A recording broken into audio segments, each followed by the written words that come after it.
IPL governing committee একটা ভুল সিদ্ধান্ত নিল।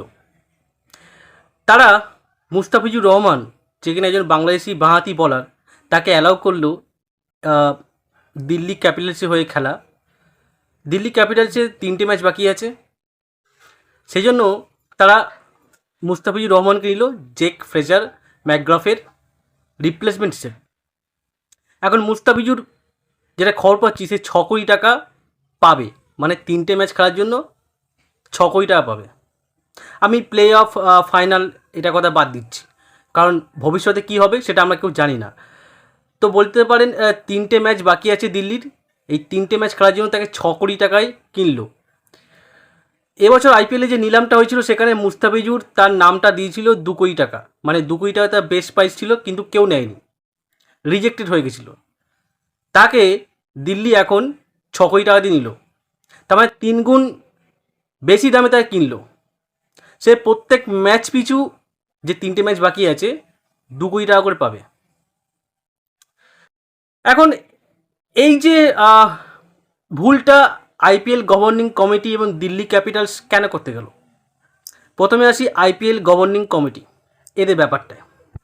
দেখুন, আমরা সবাই জানি ইন্ডিয়া এবং পাকিস্তান, এদের আমাদের মধ্যে এই যে যুদ্ধ একটা হয়েছে, এই যুদ্ধতে বাংলাদেশ কিন্তু পাকিস্তানকে সাপোর্ট করেছিল। তো আমাদের উচিত ছিল বাংলাদেশের সমস্ত রকম প্রোডাক্ট, ইভেন্ট, ওদের প্লেয়ারদেরকেও বয়কট করা। সেটা আইপিএল গভর্নিং কমিটি, তারা এটা করে দেখাতে পারেনি, এটা ব্যর্থতা, আইপিএলের ব্যর্থতা। এবার আসি দিল্লি ক্যাপিটালসের ব্যাপারটায়।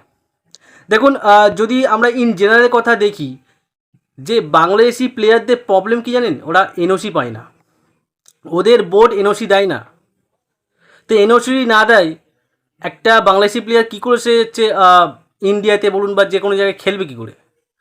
তো এইটা কি দিল্লি ক্যাপিটালসের মালিকরা, যারা ফ্র্যাঞ্চাইজিস চালায়, তারা কি এটা জানতো না যে বাংলাদেশি প্লেয়াররা এনওসি পায় না? তাহলে কেন কিনতে গেল, কেন মানে লোক হাসাতে গেল? এখন বাংলাদেশি মিডিয়া যেটা বলছে যে বাংলাদেশের ক্রিকেট বোর্ড, তারা এটা কিছুই জানে না যে মুস্তাফিজুর যে দিল্লি ক্যাপিটালের সঙ্গে যে যুক্ত হয়েছে, তাদের নাকি এরকম কোনো খবরই নেই, এবং মুস্তাফিজুর নাকি কোনো এনওসির কথা কিছু বলেও নি।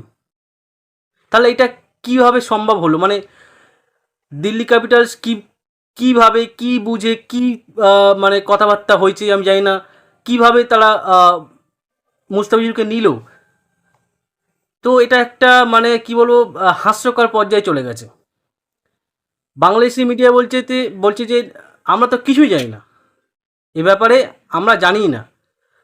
একজন বাংলাদেশের যে ক্রিকেট নিয়ে কথা বলে, সে তার একটা ভিডিওতে বলছে যে সে নাকি বাংলাদেশে মানে বোর্ড কর্তা একজন আছে ফাইম বলে, তার সঙ্গে কথা বলেছে, সে বলছে নাকি এসব ব্যাপারে কিছু জানেই না। তাহলে কোন ভিত্তিতে দিল্লি ক্যাপিটালস মুস্তাফিজুরকে তাদের দলেতে নিল, এইটা আমি কিন্তু জানতে চাই। আই এম শিওর আপনারাও জানতে চান। আরেকটা ব্যাপার কিন্তু খুব গুরুত্বপূর্ণ, এই মুহূর্তে বাংলাদেশের দল, তারা ইউএইতে যাচ্ছে, সেখানে তাদের মানে তাদের ম্যাচ আছে, ইউএইর সঙ্গে T20 ম্যাচ আছে, তারা সেখানে খেলতে যাচ্ছে। মুস্তাফিজুর দলে আছে, তাহলে মুস্তাফিজুর কীভাবে আইপিএল খেলতে আসবে? নেক্সট যে ম্যাচটা আছে সেটা হচ্ছে গুজরাট টাইটান্সের সঙ্গে, সেটা কি খেলতে পারবে?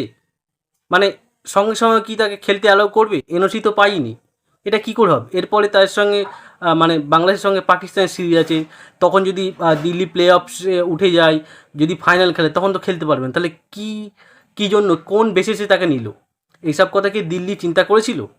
আমার জানা নেই, আশা করি হয়তো দিল্লি জানে।